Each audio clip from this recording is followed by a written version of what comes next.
uh, paano mag-create ng ads using Ads Manager. Click lang tayo rito sa Ads Manager. Ayan. Ito yung loob ng Ads Manager. So dito ko makikita kung ano yung mga ads na ginagamit ko. Ayan. Dito siya. Yan siya makikita kung ano yung active at inactive. Ayan. So ang gagawin natin para mag-create ng ads is click mo lang yung create, tapos dito sa engagement confirm. Tapos punta natin itong manual engagement setup, click continue. Then may tatlong tab na lalabas dito sa gilid. So ito pwedeng palitan yung name para makita mo kung ano yung ads mo. Example, lagay ko rito Pepes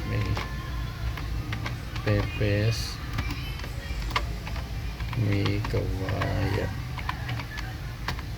Ayan. So dito sa unang tab dito ka makakapag-set ng budget, daily budget. So example, ang daily budget nyo is 500. Ayan. Ayan. So yan ka mag-set ng ads sa daily budget. Okay, wala na, yun lang ang gagalawin mo, wala ka na ibang gagalawin dyan.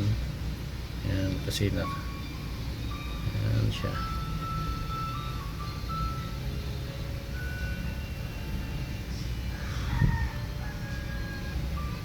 Sa category wala ka naman dyan pwedeng galawin kasi iba yan. Pang ano yan credits, employment, sourcing, ganun. So click next. So, napunta nga yun tayo rito sa second tab. So dito mag-create ka ng name again sa pwedeng Pepes may kawayan ulit.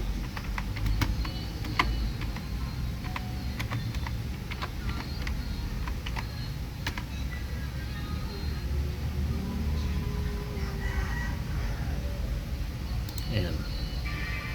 Tapos dito select sa Facebook page, dyan i-select mo yung page ng may kawayan. Ayan. Kasi yan yung i-ads mo.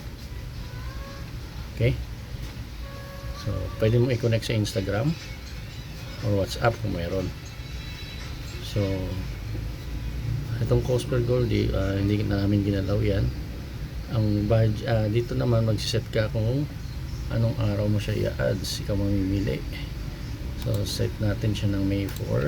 Ang as per Charles kasi kung gumawa ka ng ads ngayon dapat mamayang madaling araw mag-run siya. So ilalagay kong time is 12 AM.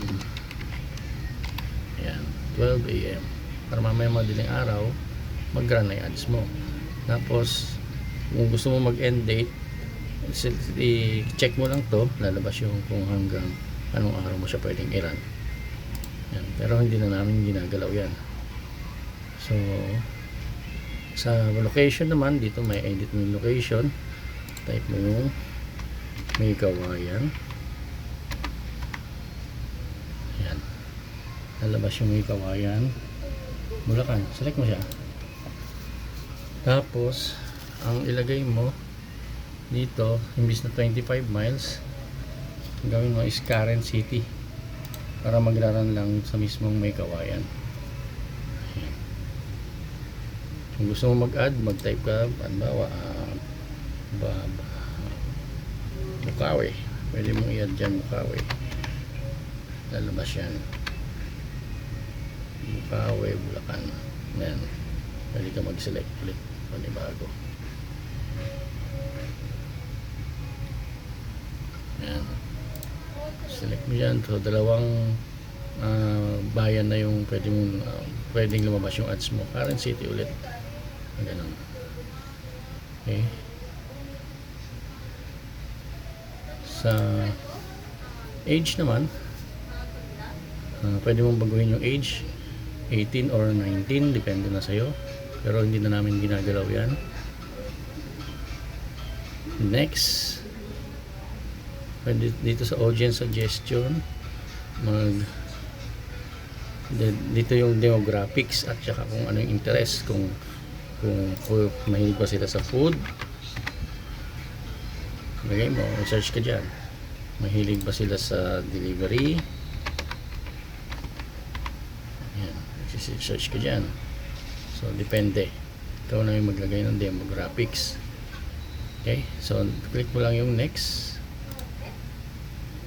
So, pupunta tayo sa new tab, sa pinaka last tab. So, lagay natin dito is pizza. Okay. Next, mag-a-ads na tayo. So, dito ka mamimili ng ads sa ad setup.